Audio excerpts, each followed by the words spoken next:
Assalamualaikum, salam sehat bro.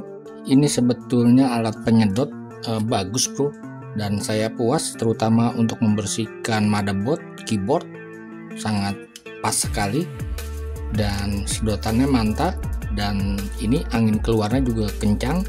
Tapi masalahnya karena ini murah sekali, 32.000, yang awalnya awet 25 menit sekarang hanya sekitar 5 menit 10 menit sudah drop. Jadi akan saya ganti dengan baterai high grind ini. Apakah bisa? Soalnya ini sudah saya coba, videonya sudah saya buat, harusnya bisa mencapai 9 ampere dengan satu baterai. Jadi akan saya coba ganti saja. Oke, saya lepas dahulu. Lihat, ini baterai aslinya, jadi walaupun diganti tetap ini lebih murah sekali harganya. Saya ganti saja baterainya langsung, nanti saya cek sebelum saya pasang. Oke, ini sudah saya solder saja, sudah saya pasang. Ini saya menggunakan solder saja, dan positifnya belum saya sambung karena kita akan tes dahulu. Saya rasa bisa, ini aslinya ini. Jadi kalau bisa, ini merupakan benar-benar lithium high grind.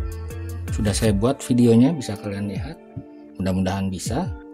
Saya juga baru mencoba ini, apakah kalian perhatikan nanti besar arusnya ini 10 ampere.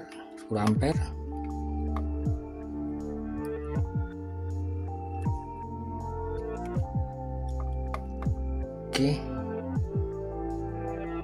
saya coba, terlihat besar arusnya, bisa kita coba saja.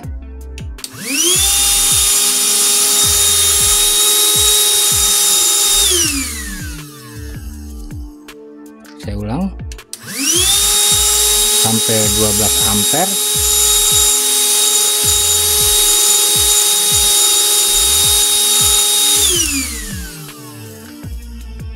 Jadi untuk percobaan sementara ini benar-benar hard grind. Saya belum tahu awet atau tidaknya.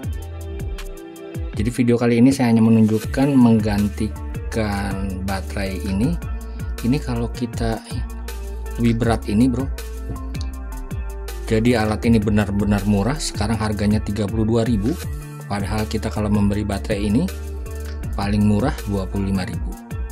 Oke, nanti keawetannya di video berikutnya saja. Terima kasih telah berkunjung, salam sehat, wassalamualaikum warahmatullahi wabarakatuh.